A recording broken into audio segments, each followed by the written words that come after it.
I'm seeing a lot of bakers hanging up the aprons and packing up the businesses because they're so worried about the current cost of living crisis, and it's absolutely breaking my heart.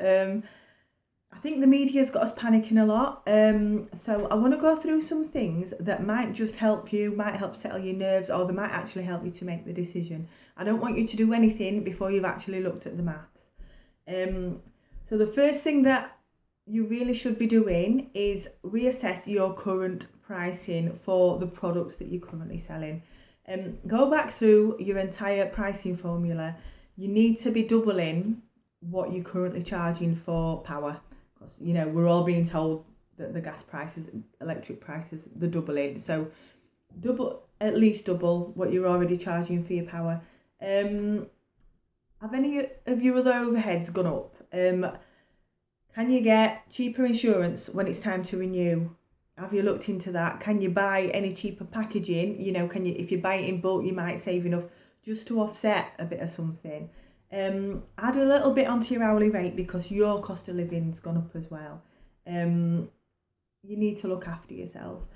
So if you're giving free delivery at the minute, start charging that as an extra. Remember when you first did your pricing, you should hopefully have been rounding it up along the way. So the changes, they might not be quite as disastrous as you thought. You won't know until you've done the maths though, so get that calculator out. Have a good look at your ingredients cost. I would recommend, at the minute, because prices are changing so much, like Asda, their butter's just gone up to £2 today. Apparently Aldi's gone up to £1.99. So at the minute, keep an ongoing sheet with all your ingredients prices on and check it every time you do some shopping, just to make sure, just to keep an eye on what's happening. That butter, that's gone up 55p in the last few months. That's a massive jump. Shop around as best you can. Ask other people where they've seen offers and what have you. If you're using full butter in your baking at the minute, as much as it might smart a little, could you start baking with margarine, or could you sub half and half? Even if you just tried to bake just a quarter margarine and 3/4 butter, it might cut a decent amount off your costs, but it might not give the biggest, the massive difference to flavour and texture that you're expecting it to. Just trial something first. If you're using home pride flour, could you just substitute a quarter of that with basics flour? Just try it out. If you're using brown sugar in some of your bakes, would swapping it out for caster sugar make that much of a difference? It's still a homemade product. It's still going to be gorgeous. Again, can you do it half and half? It might not make a noticeable difference. If you're buying free range eggs, would you be comfortable buying the basics ones? It is a difficult one, but last month when I checked I don't know if you saw, I did the big wedding costs breakdown for the wedding cake I was doing. The basics eggs, I couldn't believe, were actually half the price of what I was paying. So quite often, like if you're buying from wholesalers, quite often your supermarkets are actually cheaper. Check Amazon, it's surprising what you can get delivered, especially in bulk. You might have to put some of your personal values aside to keep your business open. It's difficult. It's a massive struggle for me as a gourmet brand. I'm like, am I really going to start putting some margarine? I've not decided whether I'm going to yet. I'm going to see how my pricing works out. I've got to do this exercise, which is why I'm writing it out for you, while I've got it in my head.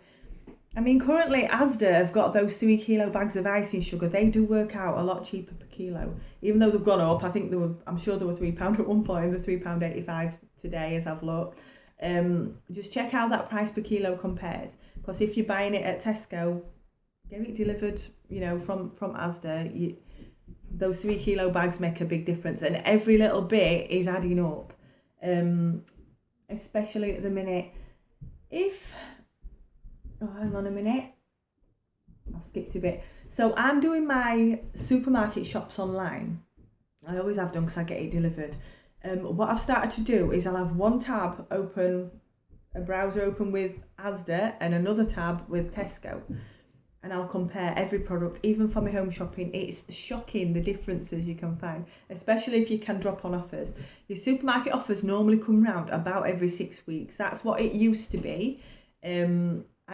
when I used to bake a lot with Oreos, there'd be half price every 6 weeks. So every 6 weeks I'd buy enough to last me that 6 weeks. I don't know if they're still doing that because obviously everything's changed so much. But do bear that in mind, that your offers do come back round again. Could you do what the big brands do and just make your products that little bit smaller? I did this with my cookies years ago because I realised my cookies, I think that were butter when butter jumped up back in the day. And I used to weigh out my cookies at 100 grams each, and I started weighing them at 90 grams. I just tapped them down a little bit on top before putting them in the oven. Sales remained exactly the same. I sold 120 a week and nobody commented that they were smaller, and they were 10% smaller. So that were like, for every batch of 20 cookies, I were now getting 22. So see if you could do something like that. Have a look at your big cake suppliers and at Amazon for bulk sacks you get like 16 kilo sacks of flour and 25 kilo sacks of caster sugar and icing sugar. Check out that price per kilo compares. Do make sure you store it properly in nice big giant, the really useful boxes I store mine in. Right, if some of your products are no longer viable, if something uses a hell of a lot of butter, and you can't change it, stop selling those products. It's heartbreaking. I stopped doing fondant cakes altogether because I just couldn't charge what I needed to charge to do the birthday cakes. I may still do it for weddings, but I stopped doing fondant birthday cakes completely because they just weren't viable for my business anymore, and they did me head in. So, right, next, let's look at some less expensive products that you can sell to try and keep the orders coming in.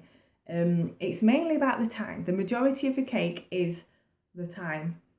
So stop putting the oven on just for one cake.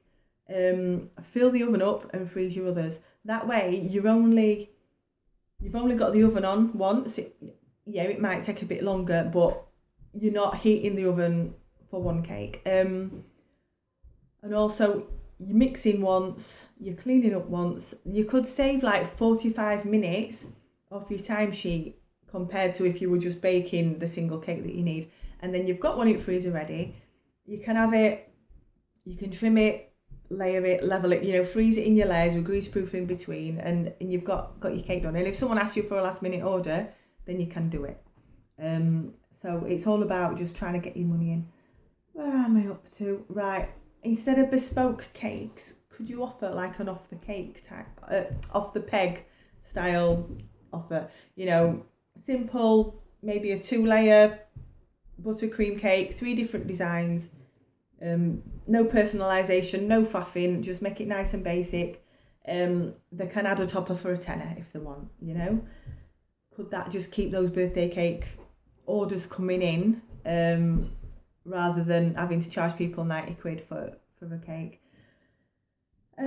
Which might put them off ordering altogether. Can you start offering tray bakes? With like, say, a cupcake topper embossed with happy birthday. You could do a tray bake or a tray of brownies with one of them on. As a way to just offer them something, if they can't afford a full bespoke cake, they might still order one of them off you. Contact your regulars, especially like if you haven't heard from them and it's getting close to a birthday that they always buy a cake from, friends misbehaving, let them know that you're doing these cheaper products. When you quote for an expensive cake, especially if it's for a regular customer, offer them a way to reduce the price, usually by dropping a detail, that takes a lot of time. If they're asking for an 8-inch cake or an extra tall cake, double check that they need that number of portions. They're not always going to go for the cheaper option, but they're going to massively appreciate that you've offered them it, and that's all part of the customer care and, helping them to come back to you for the next order. So please have a look at ways of reducing your waste. With your family meals as well as for your ingredients, everything adds up. It's all money that can be saved. Your offcuts and your cupcake centres, just break them all up, put them in takeaway tubs with your leftover buttercream. Even if you only sell them for 3 quid each, that's money in your pocket instead of in the bin, or instead of in your belly. And you'd be surprised who will buy them, and then they've tasted your bakes, so when it comes to an occasion, they're going to bear you in mind because they've tasted how good they are. I feel like I'm losing my voice a bit. Something that I've done for my brownies, I've bought myself an extra 12-inch square tin. The foil trays that I usually bake them in, I can fit 2 of them in the oven at a time, but I can put double of that mixture in a 12-inch tin, so I'm basically baking double the brownies in the oven. Because if I'm selling them sliced up anyway, I don't need the foil trays, and I'm saving myself that, is it 50-60p for a foil tray? Every time I bake, every little bit like that adds up. So how do you announce a price rise to your customers? Right, they're all expecting it. Tell them you've done your best to absorb it. Tell them that you're going to offer some slightly different products to try and keep their costs down. You will get a lot of supportive comments telling you that you're justified in what you're doing. I've done this many times over the years, but it was 62 pence when I started baking. So I've announced a lot of price rises, and I've never had anyone tell me that I've done wrong. So please don't worry. People are expecting this. A massive thing I will advise, try not to quote more than about 6 months ahead, especially for birthdays. Just tell them why. Warn them, okay, if you had it now, it'd be this price, but it might cost a bit more when you book it in. Cite that 55p butter increase. Just so they know, basically, you can have them on the books, but the price might go up. So what we need to bear in mind is that our regulars know we are worth it, but they might just not be able to afford it at this time. So keep your communication open and honest and gentle with them. If they need to cut back, it's not a reflection of us or how they see us, how they value us. So just be kind. Do what you can without losing out yourself. And when they can afford it, they're going to be back. Everybody's prices are going up. It's not going to be a shock to anybody. I think trends are going to change a lot over this next year. I think all cakes are going to become more streamlined. Maybe even going back to that horrible traditional high 3 or 4 inch high cakes. If that's what we need to do, that's what we need to do. So I hope that's helped a little bit. I don't want anyone to panic and sell all the gear. We are doing the maths first and actually seeing what the actual situation really is. So please use my group to share your money saving tips, especially if you've seen a brilliant offer on somewhere. Let's just look after each other. Yeah, we can get through it. You don't need to pack it all in. Do that maths.